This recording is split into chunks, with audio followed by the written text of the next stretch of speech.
लोग अपने petrol pump की संख्या बढ़ाने में पैरवी करने में लगे रहे, लेकिन किसानों की पैरवी करने में इन्होंने बहुत आदमपुर उपचुनाव का फायदा लेने के लिए भी कुछ नेता होड़ लगी हुई है अखबार और मीडिया के माध्यम से, उनको भी हम बता देना चाहते हैं कि ये संघर्ष और ये जीत सिर्फ और सिर्फ किसानों की है। हमारे कुछ युवा साथियों ने आंदोलन शुरू किया था।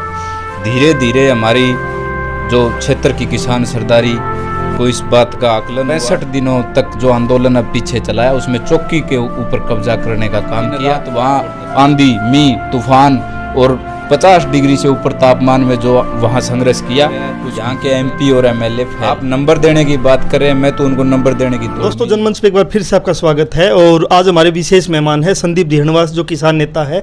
लंबा संघर्ष किसान आंदोलन था, तब भी उनको हमने देखने को मिला। उसके बाद किसान के चाहे पानी की समस्या हो, चाहे खाद बीज की समस्या हो, और सबसे बड़ी लड़ाई जो मुआवजे की लड़ी गई बाड़समंद आदमपुर के इलाके में, तो उनका योगदान हमने देखा। पहले भी हमने जनमंच के साथ उनसे बातचीत की है। एक बार फिर से उनका हमारे साथ स्वागत है। नमस्कार सर। नमस्कार जी।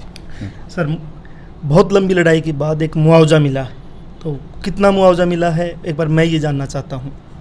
देखिए, 7 सितंबर 2020 के अंदर ये हमारी मुआवजे की लड़ाई बाड़समंद क्षेत्र से शुरू हुई थी, जहाँ पर नुकसान जो है 10% दिखाया गया था। लेकिन इसी आक्रोश में क्षेत्र के किसानों ने इकट्ठे होकर के अपनी मौजूदगी दर्ज कराई और अपनी आवाज़ को बुलंद किया, और आज 2 वर्ष से ऊपर अरसा बीत गया। आज किसान अपनी जीत के नज़दीक पहुँचे।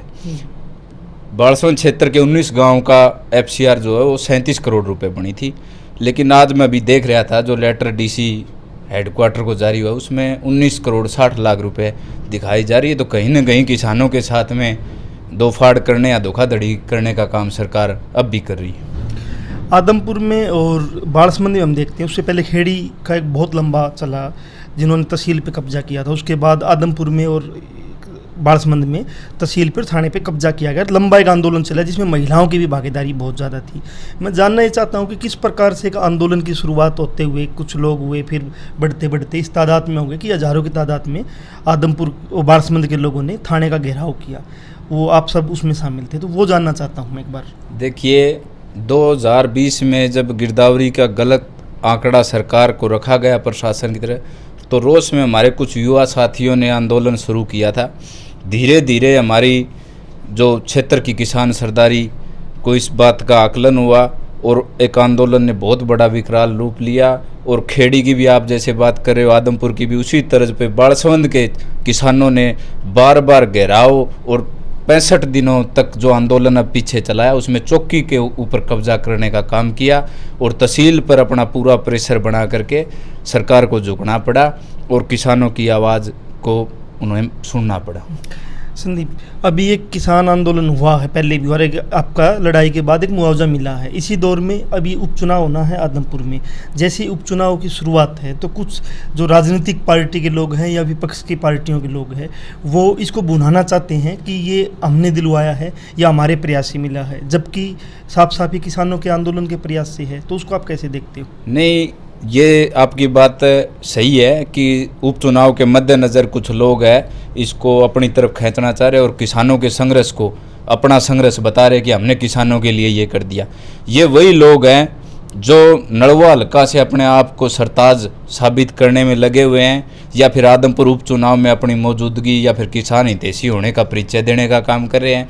तो नलवा वालों के लिए तो मैं ये आज कहना चाहता हूँ, जो आदमी ये बार बार कह रहा है कि इस जीत का श्रेय मेरे को दिया जाए, मैंने किसानों के लिए लड़ाई लड़ी है, दरअसल किसान आंदोलन से पहले 65 दिन के संघर्ष से पहले उसको ये भी नहीं पता था कि तेरे नलवा हल्का के गांव है वो बाड़समंद तहसील के नीचे भी आते हैं। वो लोग आज ये बता रहे हैं कि हम किसान हितैषी और उन्हें मुआवजा दिलाने का काम कर रहे हैं। और वहीं दूसरी तरफ आदमपुर उपचुनाव का फायदा लेने के लिए भी कुछ नेता होड़ लगी हुई है अखबार और मीडिया के माध्यम से, उनको भी हम बता देना चाहते हैं कि ये संघर्ष और ये जीत सिर्फ और सिर्फ किसानों की है। और 19 गांव के किसानों ने जो संघर्ष दिन रात वहाँ आंधी, मींह, तूफान और 50 डिग्री से ऊपर तापमान में जो वहाँ संघर्ष किया, उसकी जीत है। और उन लोगों को ये बता देना, अगर किसान हितैषी हैं तो ये मुआवजा 2020 का है। 2021 का जो कंपनसेशन की घोषणा खेड़ी में हुई, वो अभी हमारे बाड़समंद और आदमपुर में भी बकाया है। अगर वो अपने आप को अभी आपका 2021 का बकाया है भी? जी सर, हमारा भी 2021 का मुआवजा अभी तक बकाया है। हमारी लड़ाई अभी आधी है, ये 2020 की लड़ाई जो जीती है किसानों के संघर्ष को सलाम है। और जो नेता अपने आप को किसान हितैषी बताना चाह रहे हैं, अगर वो असल में किसान हितैषी है तो 2021 के मुआवजे के लिए भी इस क्षेत्र के किसानों की पैरवी करे और मुआवजा दिलाने का काम करे। नहीं, पैरवी का मतलब पैरवी हम कैसे देखते हैं कि एक तो विधानसभा में चुन के भेजा है, उसकी जिम्मेवारी बनती है किसान मजदूर की बात करना, लेकिन वो वो जिम्मेवारी उसने निभाई नहीं। उल्टा लोगों ने यहाँ आंदोलन किए हैं, किसानों ने, नरेगा के लिए मजदूरों ने, उसके बाद भी वो पैरवी यहाँ लड़ाई में करे या विधानसभा में, वो मैं एक बार जानना चाहता हूँ कैसे पैरवी। देखिए, आज की राजनीति का ट्रेंड हो चुका है भाई साहब। कोई भी आदमी एमएलए एमपी बनने के बाद में वो सिर्फ अपने घर परिवार और बच्चों को ही सेटलमेंट करने की सोच रहे हैं। ये दौर भी हम अभी देख रहे हैं। हर राजनीतिक अपने मेरा बेटा सीएम बने, एमएलए बने, एमपी बने, इसी बात पे जुटा हुआ है।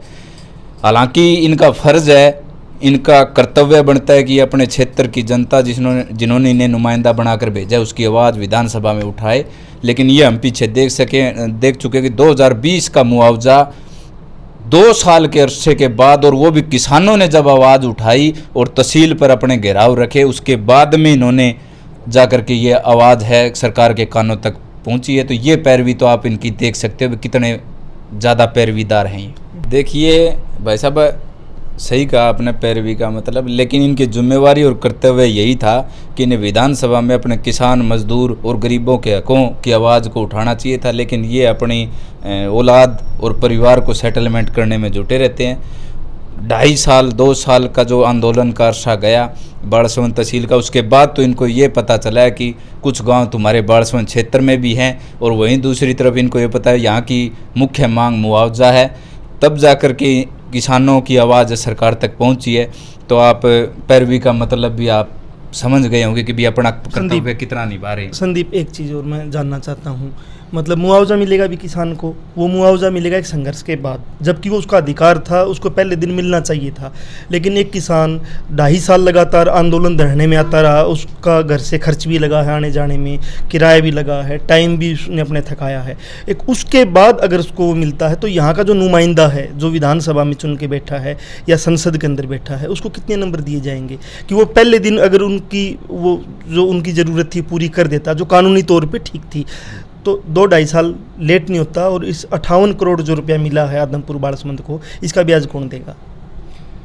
देखिए, इसका ब्याज भी किसानों को सरकार की तरफ से दिया जाना चाहिए, और इसके लिए पूरी तरह यहाँ के एमपी और एमएलए फेल हैं। आप नंबर देने की बात करें, मैं तो उनको नंबर देने की दौड़ में ही नहीं मानता भी उनका कहीं नाम भी हो। ये भी हमारा दुर्भाग्य है कि कहीं ना कहीं हमारी आवाज़, जो किसानों के संघर्ष की आवाज़ है, उसके ऊपर भी आज ये राजनीति करने का काम कर रहे हैं। और ये अपने आप को बढ़ा चढ़ाकर, मैं पिछले 2-4 दिन से देख रहा हूँ कि हमने मुआवजा पास करा दिया, हमने ये करा दिया। ये हम पर कोई एहसान नहीं कर रहे।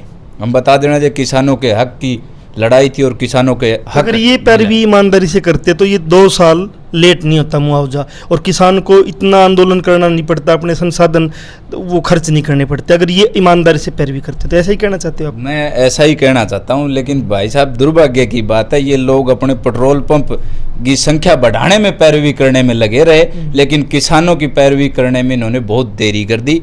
इसके लिए मैं नलवा और आदमपुर की जनता को एक ही बात कहना चाहूँगा, सलाम है आपके संघर्ष को, सलाम आपकी मेहनत को, सलाम आपकी एकता को।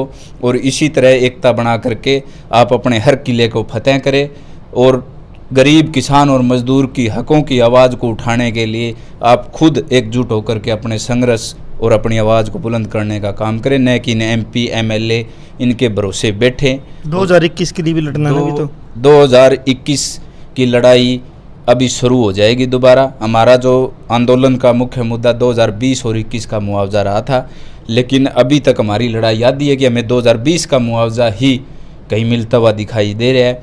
और 2021 की लड़ाई के लिए हम आदमपुर उपचुनाव में पूरी तरह से अपने आंदोलन की आहट इस सरकार को सुनाने का काम करेंगे कि अभी यहाँ मुआवजा बाकी है।